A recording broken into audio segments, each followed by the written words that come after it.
Hey everyone, it's Taking It Down, the TV and streaming podcast, so you know what to watch, where to watch it. If it's for you, we divide everything into non-spoilers so that you can figure out if it's for you, and then spoilers if you've watched or don't mind being spoiled on something. You don't have a lot of time to waste, so we try to help you sort through what may be garbage and what may be worth your time. This week we are talking a lot about the Lowdown on FX and Hulu, as well as episode 5 of Task, titled Vagrants. And in the non-spoiler section, we briefly mentioned Black Rabbit on Netflix, Chad Powers on FX Hulu, and the Apple TV Plus series, The Last Frontier. We'll get Donovan in here and begin our show. Alabama take projection.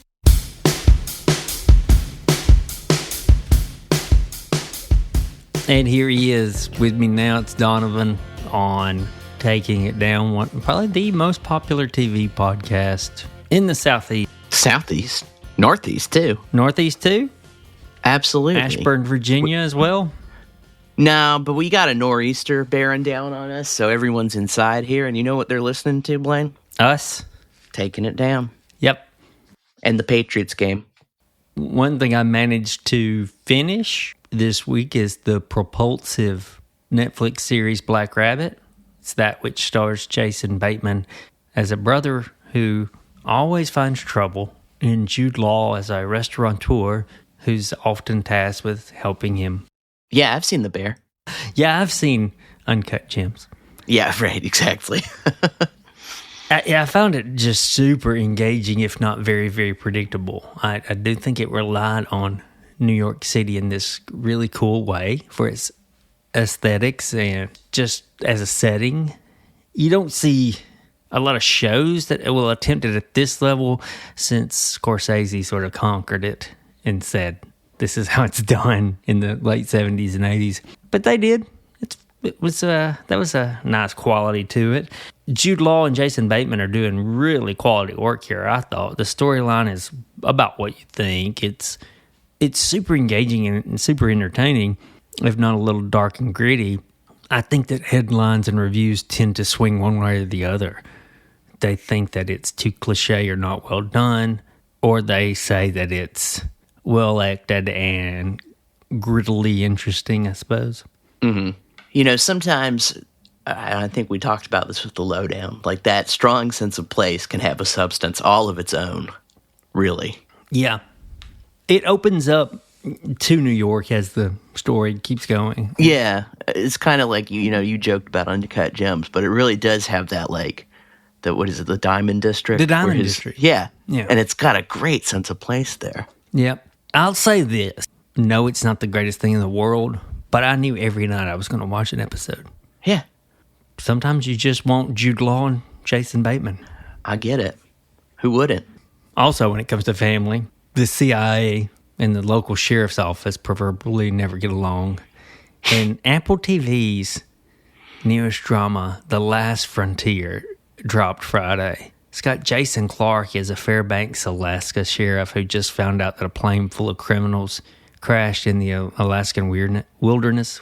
It's very Con Air. Yes. But I thought, it's Apple TV Plus.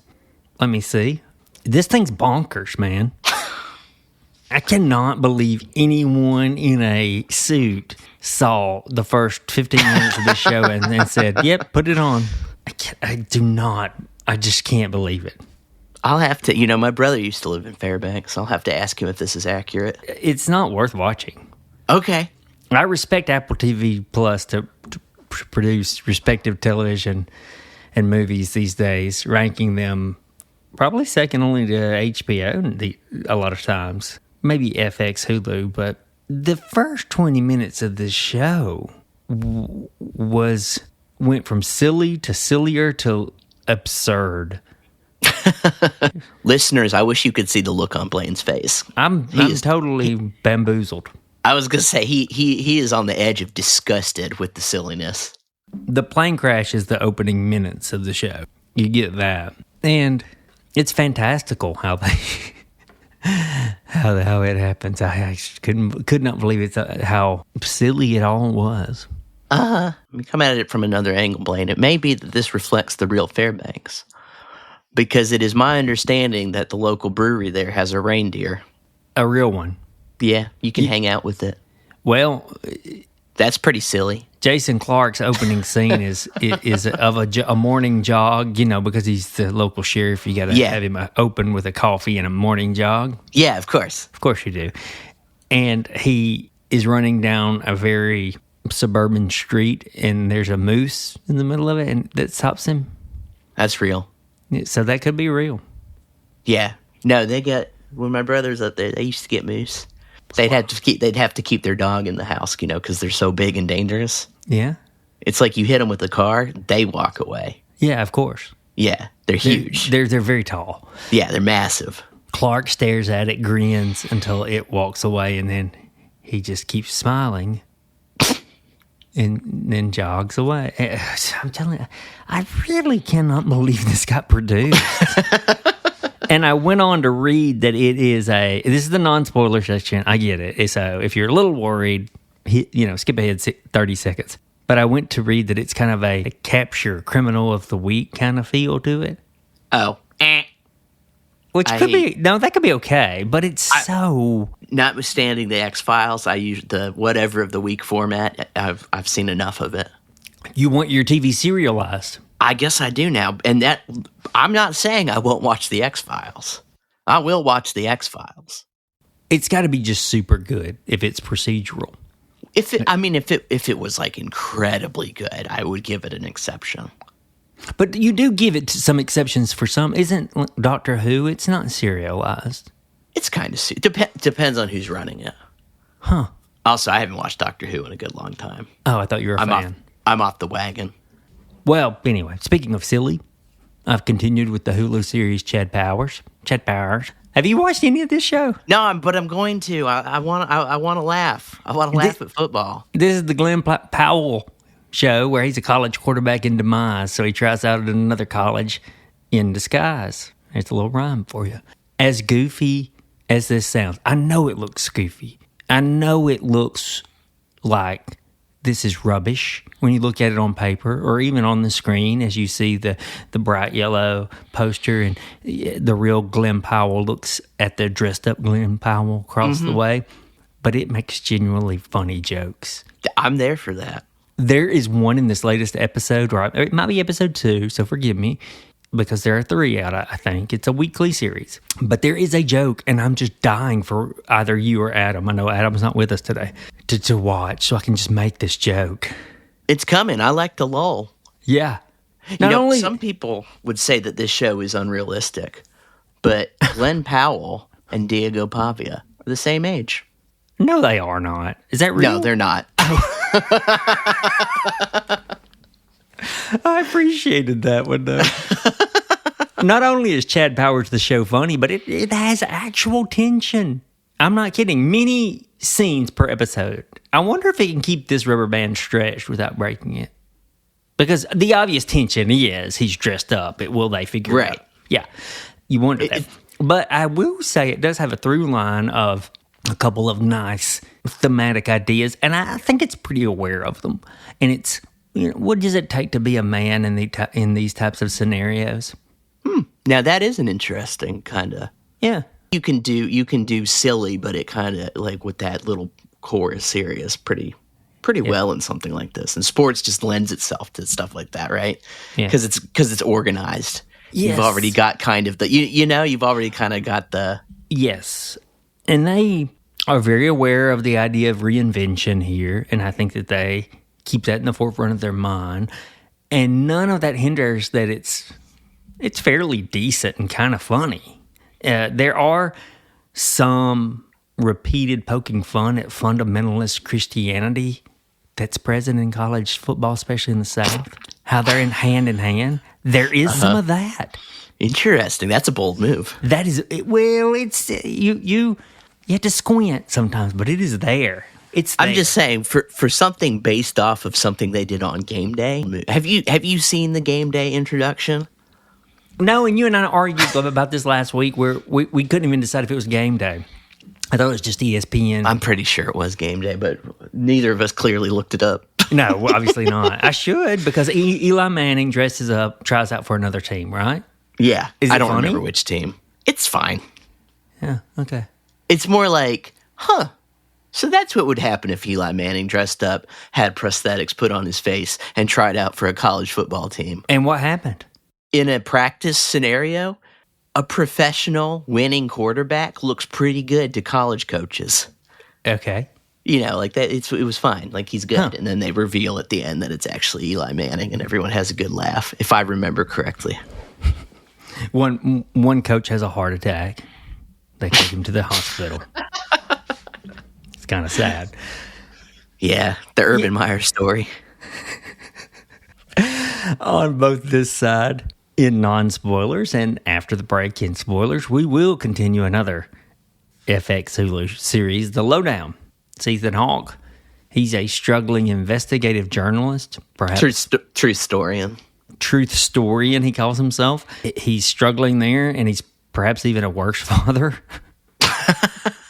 He has his moments. Yeah, we're going to talk about the third and fourth episodes in spoilers.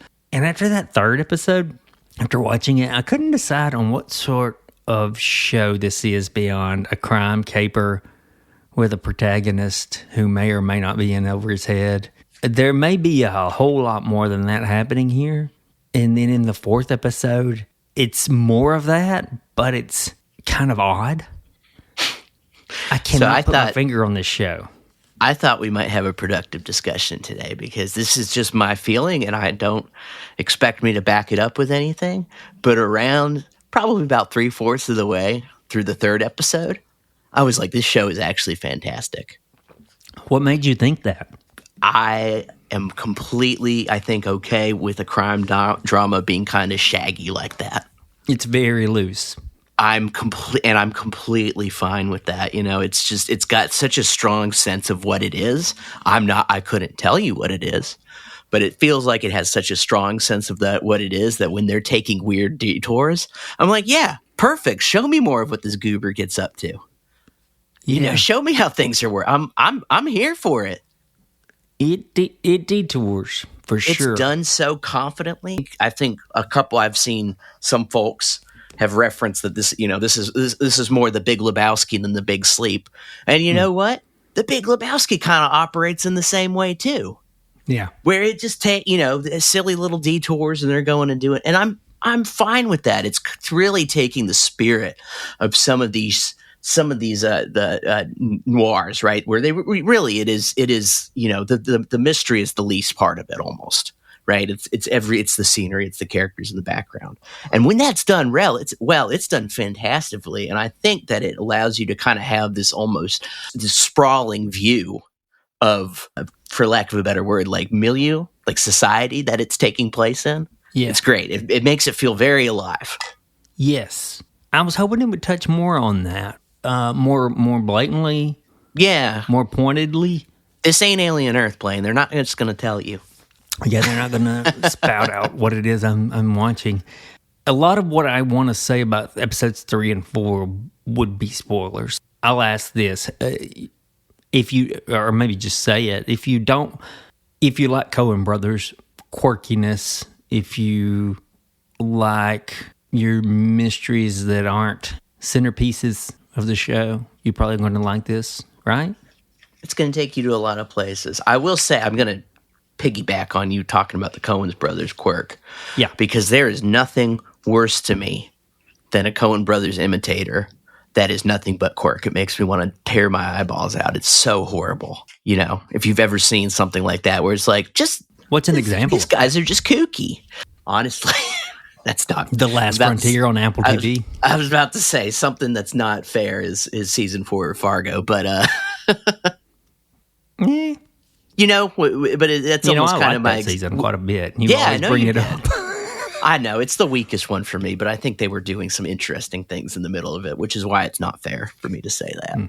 But just honestly, this isn't a Coen Brothers quirk, but I just remember seeing this kind of indie movie that came out in the wake of like Little Miss Sunshine, and it's like, it's a quirky R-rated indie film. It was called I think it was called Sunshine Cleaning, and it just sucked. There was no substance to it. And if I think longer, I'm sure I can think of Coen Brothers imitators. Yeah. Or you see this with like Tarantino imitators who are like, yes, you know what I mean? And so, because Tarantino's kind of a quirky guy too, in a different way from the Coens. I feel like this is really hard to pull off. It is not just quirk for quirk's sake in the Lowdown. There's actually a superstructure that this goes over and is really, really working for me. I think it's the same kind of work we did kind of see in Reservation Dogs, where there was some very silly stuff. There was some really silly stuff, but really, really good core. It was pretty loose too. Very loose, which I'm okay with for this in this case. Yeah. I'm curious, is your wife watching the Lowdown with you? She is. What's her take on it? I think she likes it. Yeah. Sometimes I quiz her because she's on her phone. So I'm like, who was that just there? How dare you? She's agreed to watch it with me, which is usually a good sign. And we've gotten some the other thing I like about it is it's been making us laugh. So we've gotten some good chuckles out of it. It does have its moments. Sometimes the quirks turns to humor. I thought in the first 2 episodes it had a lot more of that. These were still keeping me laughing. I think I need more of it. And the pacing is very different than what I'm used to, I think. Yeah, you think so? I think it is. I'll even looked up, this might go in spoiler section, but I even looked up how to pronounce the word dilatory because I think... Oh, did I say it wrong last week? No. I was going to say it this week, and I wanted to make sure that I was saying... Did you say it last week? Yeah. You did? Okay, well, I completely blacked out. So dilatory, I think that... Slow-paced. Episode 3, you could say, was dilatory, but I still really liked it. Kind of. And I like that this show isn't trying to be something it's not. I think in those first 2 episodes that dropped, it really said, here's what we are. Take it or leave it. Mm-hmm. If you like this, you're going to like it. Mm-hmm. If you don't, there's a lot of other channels on your TV. Exactly. And kudos to Sterling Harjo, the creator and primary force behind the show. The pacing is odd. And what I mean by that is that you could have 10 minutes of really fast scenes and things happening as far as the narrative's concerned, and then you could have 30 minutes of more slowed down storytelling. I kind of said this last week, and I think the directing is still really confident. Yeah. It's not that I loved episode 3, but it's like my test case for like, I think I can see the criticisms and I'm still here for it. It was directed again by Sterling Harjo, as many of them have been. And I thought it worked great. Like, I was laughing at stuff. I thought it worked great. It gave you kind of like the Shaggy Dog where it's following one character one way when really, you're looking at what's really happening is happening on the other hand, so to speak. Mm-hmm. I'm okay with that. Interesting. We'll get into more of that in the spoiler section. But lastly on our agenda is the ongoing HBO show Task. Now, this is a show that dares to ask, is God dead? Yeah, for real. We're finished with episode 5, a tense one to say the least. It's called Vagrants. Did you think it was bad, good, great? What did you think of the episode? Tense. There was a little bit, we're not in spoilers yet, there was a little bit that was like, yep, that's about what I thought was going to happen. But we've got some actor combinations we haven't seen before that I think were very productive. And I mean, these ones are hard almost to evaluate on their own, because they don't stand on their own. The episodes of Task, I mean. These things are happening way earlier than I thought they would have. I'm fine with that. Me too. Because it tells me you've got something. Let me say I'm hopeful that it tells me that you've got something in mind that I'm not expecting. Exactly. I believe this is easily the best episode so far. And maybe, I liked it quite a bit. And maybe one of the top 5 episodes of the year. Oh, wow. Yeah, it was tense, well acted, well designed. I don't want to say too much, but the character interactions made this one very good for me. Exactly. So let's hang on to some of these thoughts. We'll return to Task. We'll keep everything in the same order. We're going to come back to the Lowdown, but with spoilers after the break, and then Task with spoilers after the break. So let's hit the midsection of our talk. Hey everyone, if you enjoy our podcast, if you enjoy our home site, thealabamaTake.com, I'd like to encourage you to make a donation, big or small, by visiting the Alabama Take, clicking on Donate, click on Buy Me a Coffee, a site dedicated to take donations. Whatever your heart desires, we'll take as little or as much as you would like to offer. There are costs for website hosting, there are costs for podcast hosting, there are costs to upkeep certain things with the podcast, computers, all of that. And we don't ever run ads on the site or with the podcast. So if you'd like to help us out, go to thealabamatake.com, click on donate, and you can help out that way, or we'll put the link in the show notes. We'll try our hand with the third and fourth episodes of the FX and Hulu drama, The Lowdown. I say try because this is a show. It's got plenty going on to hold your attention. It doesn't slow way down, but I'm not sure what it is. It kind of reminds me of the way Charles Portis writes some of his books. Yeah. Where it is, if you ever read The Dog of the South, I don't think that the conclusion is like, quote unquote, satisfactory, but it's not the conclusion, it's what happened in between. That's a great analogy. I'm going to have a really hard time talking about and justifying my feelings about this because my feelings are vibes, and this show, it's got good stuff here. But what I'm connecting on is partly, I think, the vibes. It could be. Episode 3, Dinosaur Memories, continues Harjo's penchants for using Oklahoma singers. He digs deep in the rack here as this. I think it's the opening scene. As Alan is cleaning his gun, we get Lee Hazelwood on the score singing The Night Before. Yeah. If you're a crate digger, you're going to appreciate that one.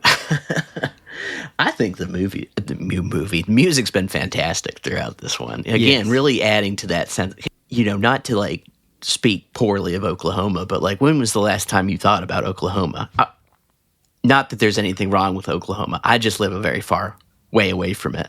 And so it was really cool to me that Reservation Dogs took place in Oklahoma.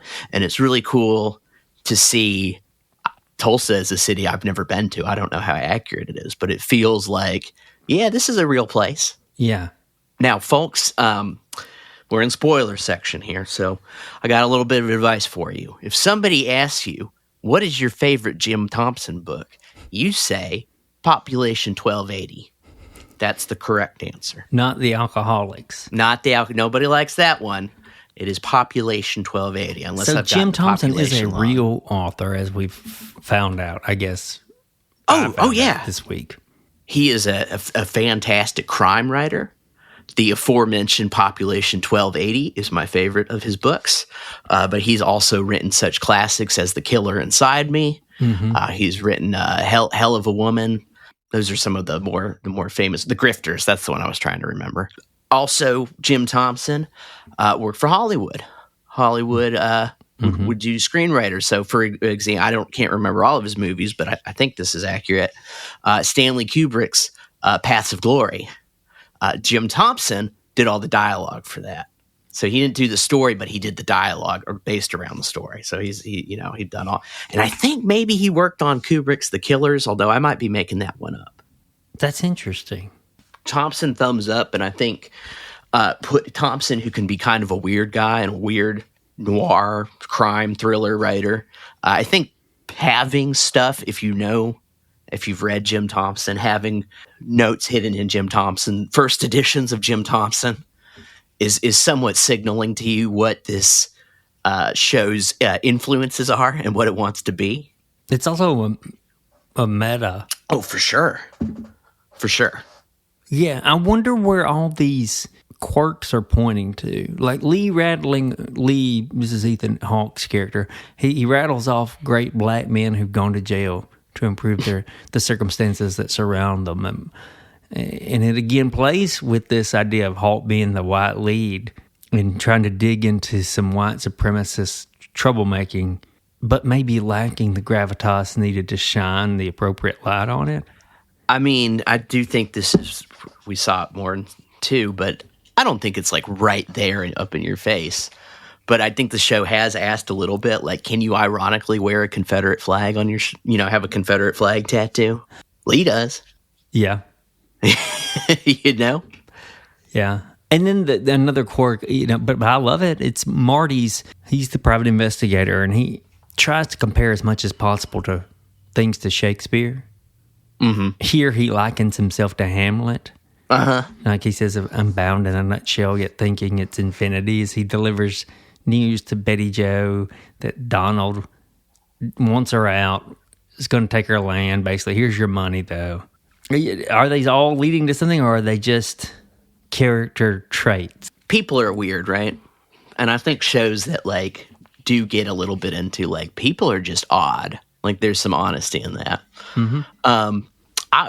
And maybe I'm in for a big disappointment too, but in the background I see it hasn't really come to the foreground, but like with the property development angles and everything, we're talking about land and we're talking about power. Mm-hmm. And if this may be me completely reading into it, but the thing that I know the most about Oklahoma is that of all the stolen Native American land in the United States, it might be the most stolen Native American land in the United States. Oh, yeah. Well, it was, for example, when the Native Americans for Alabama were marched out on the horrible Trail of Tears, they were sent to Oklahoma. And Oklahoma, the idea was like they actually, it was very sad, but the U.S. government smashed a bunch of different people groups together, dropped them in Oklahoma, but they were like, this is yours forever.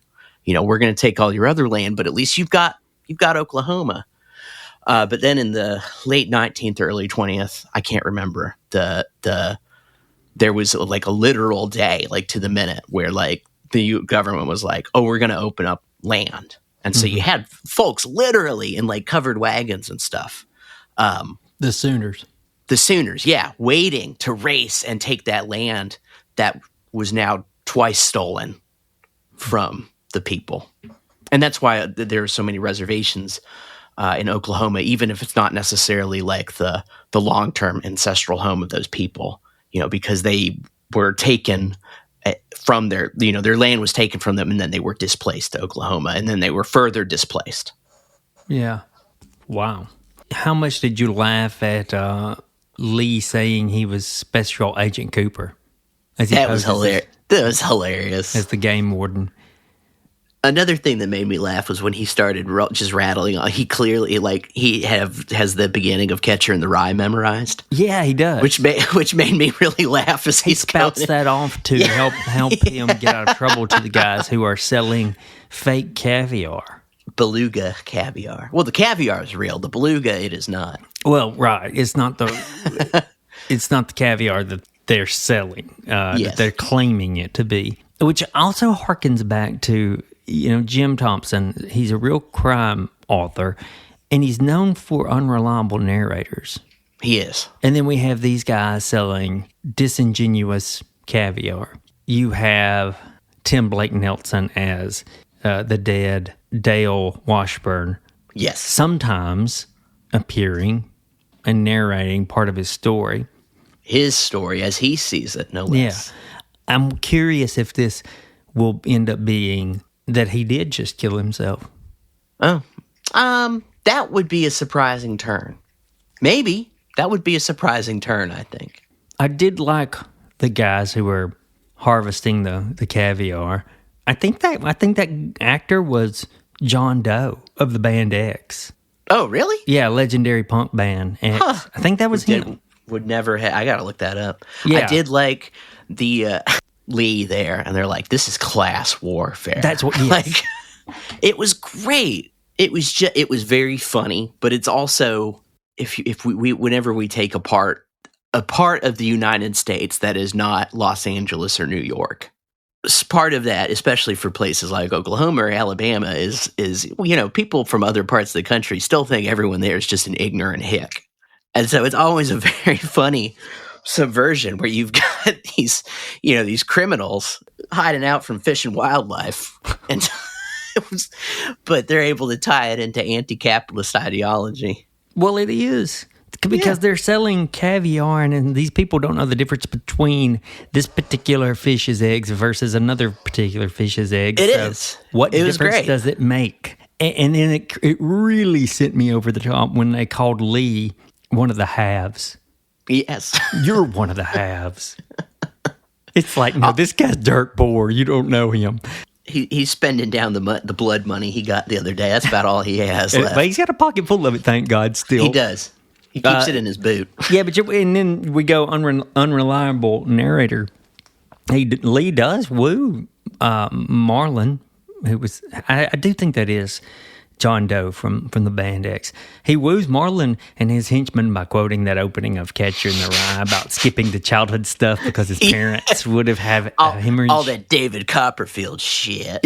Yeah. It's like nothing in this show is quite real, especially when you pair that with Francis being able to see Dale once they read the letters. Yeah, I like that, actually. I like it, too. I mean, it's sort of maybe convention's not conceit. Yeah.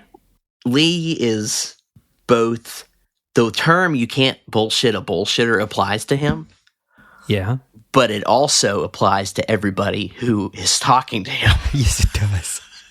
Like, he understands you can't bullshit a bullshitter, but he does not understand that they often have his read from right away. Yeah. Episode 4 is called Short on Cowboys, and it starts with our dead Dale Washburn doing this wonderful metaphor that a weed is a plant out of place, which is basically saying, I was a closeted gay man in the Washburn family in Oklahoma. I really dug that, and I thought that, if anything, that could very well be a centerpiece of the show. You joked with me and said, this is not Alien Earth. This is not going to tell. But that felt like a hint at how to think about the structure and the ongoing story. Very much worked for me, too, because it is Dale getting to tell his own story in his own point of view. And immediately Lee switches from that and says how much he hates it. He's like, you should never compromise for the audience, but I take all that back.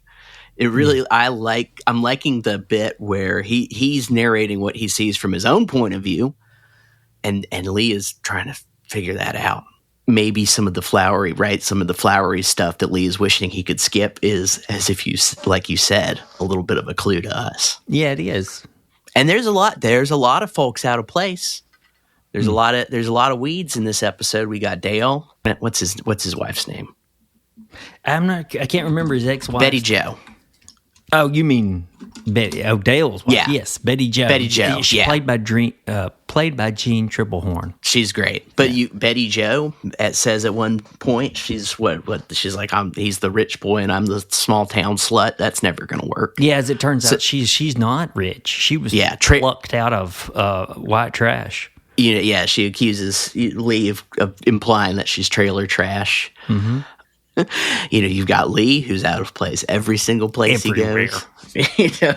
He does not have a, so except maybe the diner he gets his coffee at. He had a lovely time at the diner. They can make you a pancake in the shape of a middle finger. It's real fun. To me, it is kind of a funny and interesting contrast. For you have the somewhat introspective Dale, who is saying at least what he believes is true. And, we have a completely different story from Betty Jo. But the somewhat introspective Dale, you think perhaps, he's been labeled as sensitive. Perhaps he's a little too aware of these things. And then you have Lee, and you're kind of like with Lee, you're like, do you have any self-knowledge? Like, of course he does. But like, Lee, do you understand that you are also the weed? Yeah. I'm still enjoying it. Well, you can keep going down laugh. the line. Dale's daughter is out of place because of her parentage. Her parentage. Yep. I was thinking of that Pearl. Yes, Pearl. She's out of place. She's there. She's crying. She thinks that's her dad. It's not her dad, as far as we know. And then there are others who are out of place. Even Alan Murphy, the white supremacist, at the very end, he's trying to be a highbrow. Yep. Land developer, construction guy. He obviously doesn't fit in well enough because at the very end, I don't want to jump too far ahead, but at the very end, he does get shot. Well, I was thinking of Alan too, because we get that shot for the first time where we see his tattoos as he's preparing for his, I guess, AA meeting. Yeah. Or and first off, it worked for me because it was a great reminder, as you kind of brought up for the last time, that this kind of veneer of respectability, like the long sleeve shirt, the kind of puffer jacket, the veneer of respectability can paper over some really ugly things lying underneath, especially if we're thinking about, the way that land and taking land away from people, not just Native Americans, but regular folks.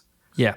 Is used, for a tool of, or as an avenue of oppression, whether intentional or not. So I thought like that kind of fit really well too, where it's like, he's kind of out of place too. Definitely. His pals are Blackie and what's his face, but he doesn't. He wants to be a little bit, like you said, beyond them, right? Better. He does, while still maintaining his air of superiority due to his race. It always kills me when there's a AA meeting in a television show or movie, and the person speaking is some sort of criminal, usually. Because AA is all about openness and honesty, like brutal. They even call it brutal honesty. And like for him to really be a member of AA, he would have to say, "I killed 2 people." And he's like, he's not going to say that. Right. Of course. That's funny. Yeah, this is an odd show. I think on purpose. The narrative itself may not do anything bonkers. Like we're trying to think something is going to happen that's going to be huge, like a big reveal, shocking moment, or something that no one could guess. I don't think it's that kind of show, though, which is leaving me interested, certainly, but like, oh, okay, just thoughtful about, no, it's not really that kind of show. It's like it's a Richard Linklater wrote it, and then the Coen brothers directed it, or vice versa. Yeah, I thought, despite all the quirks, some of what we got this episode was more snapshots into things you probably figured out on your own. But, almost like, as Lee does at one point, it's almost like you're looking at other people's photos on the wall where but also, like, for me, there's enough tension with, like, Betty Jo, when Lee finally comes up before she goes, she takes off her wedding ring right from the beginning, Yeah. That seems pretty, like, we don't know yet. Like, she doesn't seem that calculated as they go on to drink 28 tequila shots. But obviously we're signaled that she took her ring off right away. And then Lee, of course, the second he gets a moment to himself, he's going to snoop.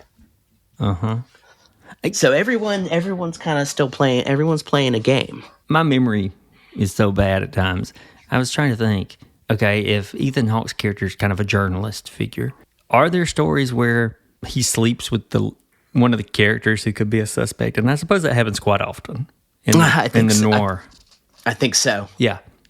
Well, look at, it's not quite that, but look at, like, the Maltese Falcon or something like that. Okay, yeah. Yeah, if you like your shows with a taste of oddity but a sense of real place, I think that the Lowdown hits the target there. Let's move on to Task on HBO. It somehow has 2 more episodes. But Donovan and I have watched up through the explosive episode 5, Vagrants. We got us a nice cliffhanger here. Yeah. We had a lot of good stuff going on. Yeah, I loved it. I watched it twice. Oh, really? I did. I didn't watch it twice, but I liked it a lot. Well, to be fair, my wife was out of town, and she got a little... That's right, you mentioned that. She got a little itchy that I had watched it without her. And I said, well, watch it again, because I thought it was great, and I'll watch it again. Inglesby and the writers, the creators, they're not planning any sort of explanation for Grosso and Jason's connection and how it's led to Grosso being the leak of the task force, which I thought... Don't seem to be. I thought, okay, for viewers who don't watch the little 5-minute segment at the end of this show, that might make them angry, but I'm fine with that. Mm-hmm. It gives us another side to Grosso, too, even though we all kind of knew he was the snitch. He was the He was there the are obvious. signs within the several episodes before the 4 episodes. There's you're some supposed to obvious. pick up on a couple of things, which I never do. Another aspect that'll be left to viewers is that Perry had no intention of drowning Aaron. He was just trying to say, "Shut up, be quiet. There are people up there." He wanted to take her back to Jason. You're supposed to read his reactions like, "Oh shit, I just killed Aaron," and his reactions around Jason as, "Fuck, I can't tell him I killed his wife." Hey, buddy. Bad news today. Yeah. Which is, I get that you can't quite come out and say that in the middle of what they're trying to do here, but Perry is over him, right? Perry has, in the hierarchy of the gang, Perry could just say, "Shut the hell up. I had to do what I had to do." Presumably. Yeah. Obviously Perry is sort of a father figure of sorts for Jason. Yeah. Part of me wonders, like, does he think he might just kill him? Like, if he finds that out. He's comfortable with violence. Well, he's beating Jason with a chain, so yes. One thing the episode Vagrants wanted to implement, these loud sounds of nature. I was thinking about that. I don't want to go too much into my personal preoccupations. Sorry folks, I am jumping ahead a little bit, but it was because something at the end made me wonder. Especially, we see things like the Sam playing with the chickens, things like, being outside and things like that. And there's a bit where Robbie says, like, "I have never felt God in my life." Mm-hmm. And I think one of the answers to that in this show has been nature. Yeah. But also, the former Archbishop of Canterbury, Rowan Williams, says that, like, you never see God straight on. You always see God out of the corner of your eye. You're never going to look and see deity. That worked for me, and then it also worked like, oh, that's the nature stuff. And it also kind of worked too, where like nature builds these connections between people, right? Like we both went swimming in the quarry, and then the way that nature is polluted or turned against what it is by human beings. Water is just water. It doesn't have a purpose necessarily. Like, we drink it and it's there and it's part of the world. But then when you use it to drown someone, it becomes a weapon. Wow. The late summer is palpable here. But Absolutely. It serves as a contrast, I think, between nature and man, or if there even is a contrast. Like, these sounds invade so much that it's just part of it. Yes, in the sense that, like, maybe I'm way too influenced by that scene with Maeve and Sam, but the way that we often try and pretend that we are something apart from the world. Yeah. Before you get the tensest scene of the year, maybe we get one of the damn near as close tensest scenes of the year where Perry visits Maeve. Yeah. Of course, they would know one another. You kind of forget that in all the plot. But he shows up, and you remember, he would have known her dad. He would know her. He knows her very well. Yeah. He's known her as she grew up. Pretty scary scene. There's nothing scarier than, like, the guy with the smile who shows up. Mm-hmm. And, like, Maeve knows right away. But it's still, there's something just so menacing about that. Yep. We could jump ahead here. The Ruffalo and Pelfrey scenes, though. Those were as full of was the drama as the writers wanted them to be. Knock it out of the park, both those guys together. First up, the scenario is inherently tense, right? Yes. But then secondly, the way I don't want to even say exactly fencing, but both sort of are trying to humanize themselves to the other person. Obviously, Tom, right, is trying to make himself seem more human because, well, he doesn't want to die. If he's going to die, he would like to talk to his family. He doesn't want to get shot. Yeah. And Robbie's kind of not, at least my feeling was he's also kind of trying to say, like, not in so many words, but like, hey, I'm a human being too. Mm-hmm. Like, I've got reasons for what like, I'm not an animal. I'm not a monster. Yeah. I can talk with you. The hubris of wanting to avenge his brother's death is what's led him to this path. If he just would have tried to rob for the sake of his kids and make extra money that way, But what's key to these scenes is that I don't think anyone dislikes Robbie. And you pair that with this kind of innate sadness of Ruffalo, and their conversation just crackles, I think. Here's a guy who knows he's at the end in every way, and another guy who doubts what the end entails anymore. Yeah. And it's just, Robbie has to know that his options are narrowing. Oh, and yeah. He's starting to do a little... Of course he does, because... He's starting to do a little bit of staring into the abyss. And that's sad. Well, hence every time you see him in the backseat of that car or outside in the woods right after those scenes, he's got tears in his eyes. Yes.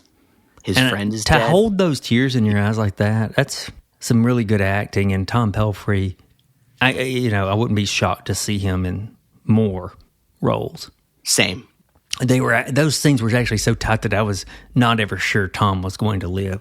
I really thought that because it's an HBO one-off season show, any character could be expendable to a certain degree. I didn't think Tom was going to survive the episode. Yeah, I wondered what would... It's done well enough that you truly do wonder. There's such an aura of desperation about Robbie, where it is like and he is kind of thinking in a dark place, yeah, he's kind of alone, and so you worry, what could he do in his desperation? You're worried to the point that you're pretty glad that Sam's made it to a hospital thanks to Maeve. Yes, absolutely. Because I thought that was the route the show might go. Maeve once again being the hero of the shows in some ways, able to, despite what she knows what it'll do, return Sam. Yeah. Share what she knows. Kind of it's in contrast to the hubris of Robbie not only wanting to avenge his brother's death, but to avenge his brother's death in that way that involved taking money. Oh, yeah. When Ruffalo gets that line about being the FBI's top man, per Robbie, yeah, no one else could say, not even close, like he can. Yeah, it's true. You must be the FBI's top man. And he takes a beat and says, not even close. It instantly takes you back to those opening shots of him setting up a table at a job fair. And he's probably not supposed to be the agent with a case this intense in his life. And then you pair that with the near instant conversation he has about his wife not being alive. And this is almost De Niro and Pacino in Heat, but way more poignant. Yeah. Yes, I have nothing to add to that, honestly. I thought that it was the whole car scenes between Robbie and Tom. Excellent. Yeah. And Pelphrey had enough bite to him to still be the antagonist. Yeah. And but yet not be hateful.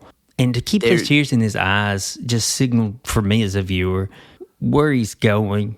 He loves his family and he regrets every bit of this. Absolutely. And, he was the antagonist, but obviously he lets Tom go, which we're glad he did. Uh-huh. But also, in their own faltering way. And again, they're both trying to humanize each other. Tom is using what he knows as an FBI agent. But Robbie's even kind of looking for connection from Tom. He's lost. What can you tell me about these people you what would you say? Yeah, prayed with while they died? Yep. Tell me about, the folks at the end, because he's afraid of that. Tell me about your wife, your family. Yeah.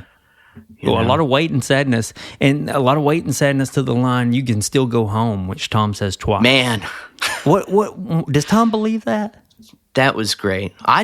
That's the thing with Tom. Or is that more metaphorical? I think it was more metaphor, not in the sense that you can literally go home. Robbie he knows he's headed to that undiscovered country, right? One way or the other. He's never going to see his kids again the way things are going. Are you quoting Shakespeare here? I might be. All right. Yeah, Tom does the classic negotiation where you call the person by their name, remind them they're human. Yeah. And you can see, I like Tom's phrase, you can still go home, because, at least for me, we just got a reminder that he used to be a priest, right? Mm-hmm. And, in the Gospels, right, we have things like the parable of the the prodigal son and things. And so one of the things about the word repent is comes out of a Greek word. You can almost translate it as like change your mind for the better. So we have this idea of saying like, I don't want to go down this road anymore is coming home. And I think as a priest, he would have understood that, right? Like the son who comes home to the father doesn't even have to apologize. In the story, the father runs out in the story. I love it. The son in his head says, here's the big apology I'm going to make to my dad. And he's so full of guilt. He never gets to say it because the dad sees the son walking up the road and runs out to meet him. And I think that there's that metaphorical and spiritual weight of like, Robbie, you can still come home. You can still see your kids again, maybe. Like you can still, you don't have to take this burden on. You can still, for lack of a better word, repent. You can make that mind change for the better.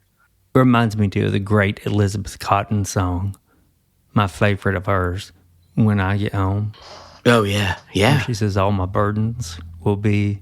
Home is such a powerful metaphor for all of us, and it has so many overlapping meanings. It took me 2 watches to get this, but Robbie releases Tom and tells him, you'll see it, it's beautiful. I wondered a lot about what the antecedent to it was there. I thought, okay, well, he's talking about nature. But what Tom comes upon isn't just nature. It isn't just a beach. It isn't just a quarry. It's a view of a lot of families having fun. Families and together. That's the point. Families are natural. They're part of nature. This idea of a family and loving is natural. Yeah, we get even a little extra camera shot just showing all the people around with little kids. Which reminds Tom immediately, it was on the forefront of his mind anyway to call, and he does. So many of these characters, particularly toward the middle and end, step out of their car and look at the sky or look at the birds. Go back and watch it again and watch how many of them walk outside, step out of their car, and look straight up at whatever is chirping. Yeah. What is it that Robbie's story is all about? That one thing about diving into water that begins the episode, whether it's true or not about the water. I'm not about becoming one with nature so you don't die.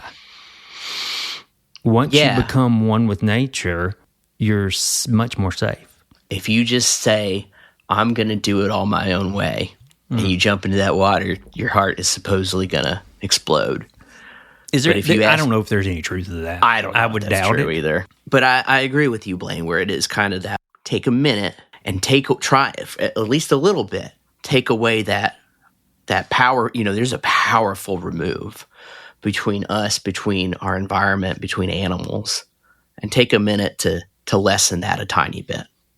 Take a breath, get in the moment. If you're the Buddhist, and connect to nature or God or take your pick. I think that's what's going on here.